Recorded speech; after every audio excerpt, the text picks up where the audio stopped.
overcoming the world by following God.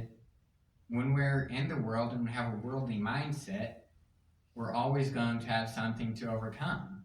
Whether it's our health, another person, the gym, or that next promotion, there's always going to be something we're striving for. But when we're with God, those things aren't important. So we've overcome them. And there in verse 5, he asks a rhetorical question, challenging us to find anyone else who has overcome the world. So we may look at very rich people like Elon Musk and say they've overcome the world, but they're always going to have another dollar to get, another business start, or another thing to buy. They haven't overcome the world because they're still dealing with it. And so we can turn to world leaders. We can say they've overcome the world, but they're also still dealing with the world. They're always going to have trade agreements to make, peace to broker, weapons to build, and all of these things.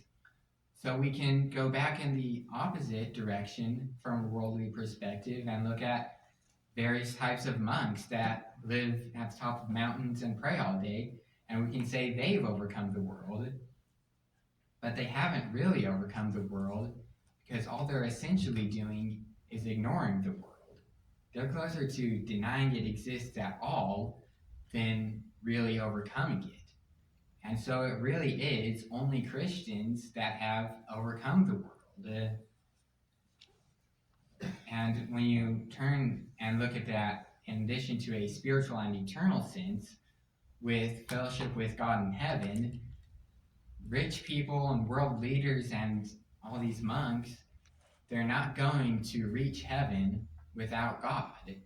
And so both in the physical, spiritual, and eternal sense, Christians are the only ones that really overcome the world.